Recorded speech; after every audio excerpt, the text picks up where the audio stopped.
Prime Minister Anwar, Excellencies and distinguished guests, I'm very pleased to welcome Prime Minister Anwar and his delegation back to Singapore. This is our second leaders' retreat together, and it's taking place in a milestone year when both our countries mark the 60th anniversary of diplomatic ties. Of course, aside from the leaders' retreat, Prime Minister Anwar and I have met many times, both bilaterally and on the sidelines of multilateral forums.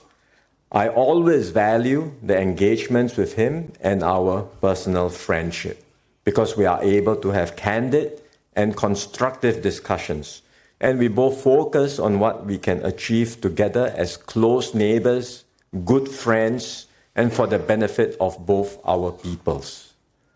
And in that spirit, we've continued to strengthen our people-to-people and cultural ties. We've just exchanged MOUs on health cooperation and the fight against drugs, which will enable us to learn from one another in these areas of interest and strengthen the resilience of our societies. We have stepped up exchanges between our officials, including education and cultural exchanges.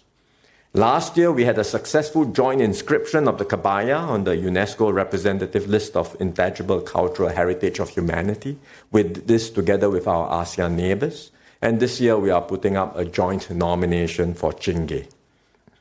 I'm also very happy that Malaysia has formally agreed to Singapore's proposal to open consulates in Sabah and Sarawak. This will allow Singapore to provide consular services to Singaporeans there and deepen the already robust ties between our peoples. Importantly, this year we made very good progress on the Johor-Singapore Special Economic Zone.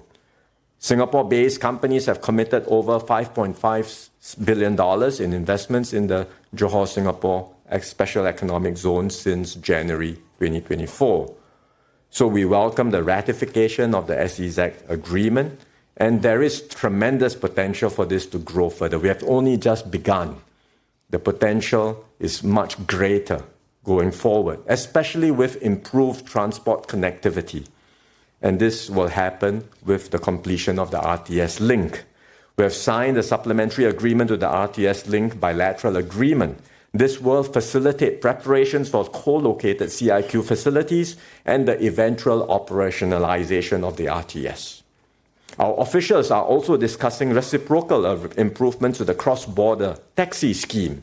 And this is with a common goal of providing more convenient options to our commuters. Both sides have introduced initiatives like QR code customs clearance and automated lanes to reduce congestion at our land checkpoints. And on our end, Singapore is redeveloping Woodlands Checkpoint to expand its capacity to improve efficiency and the traveler experience. There has also been good momentum in our energy partnership. EMA recently awarded the conditional approval for a proposal to import low-carbon electricity from Sarawak to Singapore.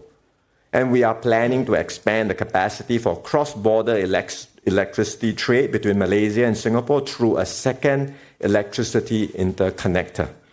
These projects will bring us closer to a low-carbon future, create more opportunities, and support the development of the ASEAN power grid. PM Anwar also discussed outstanding bilateral issues, which include airspace, water, and maritime delimitation. These are long-standing issues, and let me briefly recap what they are about. On airspace, it's about the arrangements for air traffic management to meet the current and future needs of both countries, especially with the growing air traffic in our region. This means that KLIA and Senai in Malaysia and Changi and Seletar airports in Singapore will have to operate safely and efficiently in line with ICAO requirements. And officials are discussing how best this can be done. On water, it's not a pressing issue, but we both have a shared interest to increase the yield and safeguard the water quality of the Johor River.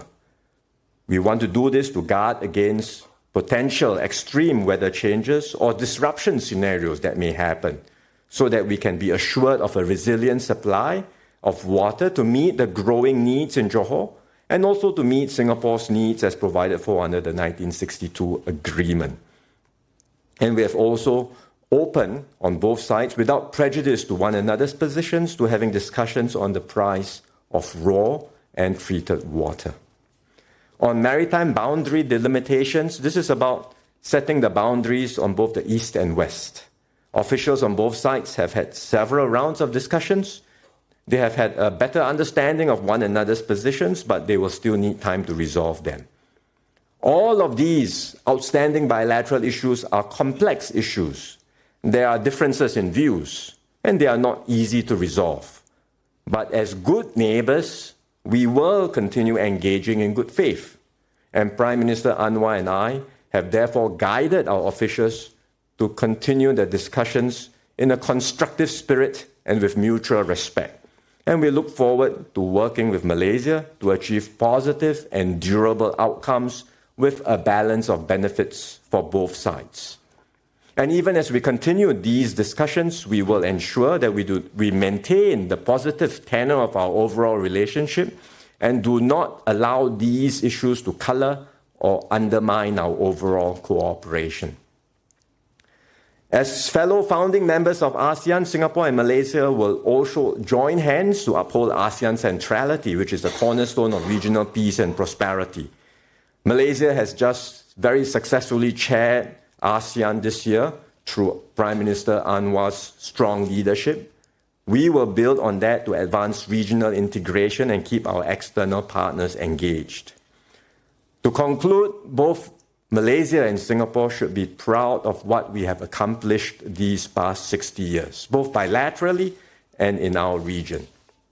I am grateful for Prime Minister Anwar's friendship, leadership, and support, and I'm glad to find in him a partner who is equally committed to ensuring that our ties continue to flourish for many more years to come.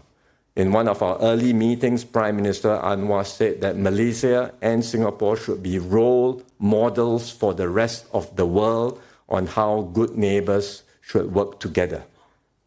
I'm fully committed to upholding that same vision, and I look forward to working closely together with him and his team to further strengthen our partnership and uplift the citizens of both our countries. Thank you.